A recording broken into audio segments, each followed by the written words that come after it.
আসসালামু আলাইকুম। তো আজকে আমি দুপুরে রান্না নিয়ে চলে আসছি। আজকে রান্না করব আমি সবজি। তো এটা হচ্ছে দেখতে পাচ্ছেন সিম। এগুলো বড় করে কেটে নেওয়ার অর্থ হচ্ছে যে এটা আমি আজকে চচ্চড়ি করব। আর আলু দেওয়া হয়েছে পর্যাপ্ত পরিমাণে। তরকারিটা একটু বেশি করেই করব। আর এই শীতের মৌসুমে বাসি তরকারি খেতে একটু ভালোই লাগে। তো এখানে যা যা লাগবে আমি আদা রসুন দিয়ে দিলাম, খুব বেশি দিব না, যেহেতু চচ্চড়ি করব। এখানে খুব বেশি দিলে গন্ধ করবে। আর যা যা উপকরণ লাগে তা সবই দিতে লাগবে। আর মোটামুটি রান্না তো আমরা মোটামুটি সবাই পারি। আমরা যেভাবে রান্না করি না কেন, রান্না হচ্ছে, আমি সবসময় বলি, রান্না হচ্ছে একটা আর্ট। আপনারা যেভাবে রান্না করেন সবার রান্নাই মজা হবে। আর আমরা যারা বিশেষত ভিডিও করি, এটা যেহেতু আমাদের ভিডিও করতে হয়, তার কারণে এটা আমাদের দেখাইতে হয় কি কি লাগে না লাগে, জাস্ট এটাই, আর অন্য কোনো কিচ্ছু না। পেঁয়াজটা একটু বেশি দিব। কাঁচামরিচগুলো বর্তমানে এখনকার কাঁচামরিচগুলো যা ঝাল, বেশি দেওয়া যাবে না, কারণ আমি শুকনো মরিচের গুঁড়া দিছি।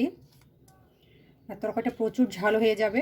আর এখানে আমি দিব বেশি করে টমেটো, কারণ এই চচ্চড়িটা যত টক হবে আর খেতে ততটাই বেশি মজা লাগবে। এই যে টমেটোটা আমি বেশি পরিমাণে দিয়ে দিছি। আর এখানে আমি এখন দিব এই যে ধনিয়ার গুঁড়া। আর সবশেষে আমি একটু জিরার গুঁড়া দিয়ে নামিয়ে নেব। এখানে আপনারা অপশনালভাবে ধনিয়াটা দিতেও পারেন, গোটা ধনিয়া, বা নাও দিতে পারেন, সেটা হচ্ছে আপনাদের একান্ত ব্যক্তিগত ইচ্ছা। তো এটা আমি এখন খুব ভালোভাবে মিক্সচার করে নিব। এটা কিন্তু খুব ভালোভাবে মিক্স করে নিতে হবে। এটা খুব ভালোভাবে মাখা যায় না, যেহেতু সিমটা এখানে বড় বড়। তারপর যতটুকু মাখা যায় আমি ততটাই চেষ্টা করব মশলাটাকে মিক্সচার করে দেওয়ার। এভাবে খেতে অনেক মজা লাগে। আর বিশেষত যেই সবজিটা যেই মৌসুমে পাওয়া যায় সেটা কিন্তু তখনই খেতে বেশি ভালো লাগে। এখন যেমন চলতেছে কপির সিজন, টমেটোর সিজন। হ্যাঁ, আমি যদি গরমকালে সেই সবজিটা খাই খেতে ভালো লাগে, কিন্তু সবসময় যখন খাবো তখন সেটা কিন্তু স্বাদ খুব একটা বেশি ভালো লাগে না। আর শীতকালে তো এটার স্বাদ তো অমায়িক। কার কেমন লাগে জানি না, তো আমার তো শীতকালে সবজিগুলো খুব ভালো লাগে। তো এই যে এভাবে, তো দেখুন আমার সবজিটা মাখা হয়ে গেছে, আমি পানিও দিয়ে দিছি। আর আমি একটা কথা সবসময় বলি যে আমাদের বিশেষত যাদের বাসা হচ্ছে বাজার থেকে কিছুটা দূরে, যাদের বাজার করতে কষ্ট হয়, সবসময় মানে প্রতিনিয়ত বাজারে যাওয়া হয় না, বিশেষত আমাদের জন্য প্রতিদিন বাজারটা কিন্তু করা হয় না। তো আমাদের কিন্তু মাসিক বা সাপ্তাহিক একটা বাজার করা হয়, যেটা ফ্রিজে আমাদের রেফ্রিজারেটর করে রাখা হয়। তো আমাদের জন্য যে যখন আমরা সবজিটা রান্না করব, তখন কিন্তু সেই সবজিটা সহজে সিদ্ধ হতে চায় না, কারণ যেহেতু আমরা সবসময় টাটকা সবজি খাই না, আমরা খাই ফ্রিজের সবজিগুলো। তো তার জন্য সেই সবজিটা কিন্তু সিদ্ধ করতে পানির পরিমাণটা একটু হলেও বেশি লাগে। তো তার জন্য আমিও পানির পরিমাণটা একটু বেশি দিচ্ছি, কারণ যেহেতু এটা আমার ফ্রিজের। আর অবশ্যই একটু সময় লাগবে, তো আমি এটা একটু কম হিটে রান্না করব। তো যতক্ষণ এটা রান্না হচ্ছে ততক্ষণ আমি অন্য কোনো কাজ থেকে ঘুরে আসি, তো শেষটা আপনাদের অবশ্যই দেখাবো। তো এই যে দেখুন আমার পানি মোটামুটি শুকিয়ে আসছে, এটা আরও শুকাবে। তো আমি যে বলছিলাম যে এটা হচ্ছে ফ্রিজের সবজি, এটা মোটামুটি শুকিয়ে আমার সিদ্ধ হয়ে গেছে।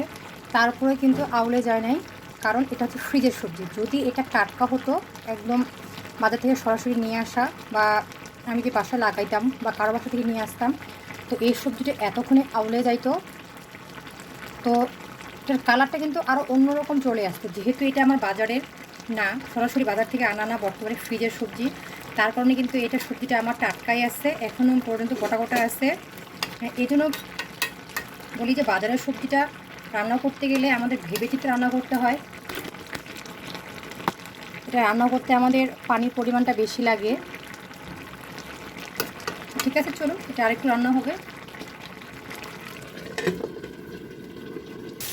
তো দেখুন এটা রান্না আমার মোটামুটি হয়ে গেছে। ঝোলটা আরেকটু শুকাইলেও হবে, না শুকাইলেও হবে। তো এখানে আমি একটু জিরার গুঁড়া দিয়ে দিলাম, খুব বেশি দিব না, সবজিতে কিন্তু বেশি দিলে ভালো লাগে না।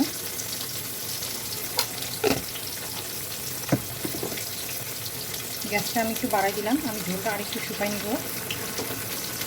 এটা আপনাদের ইচ্ছা, আপনারা মাখা মাখা করে খাবেন তারা ঝোলটা শুকাই নেবেন। যারা মনে করেন একটু ঝোল ঝোল রাখবো, তারা ঝোল ঝোল রাখতে পারেন।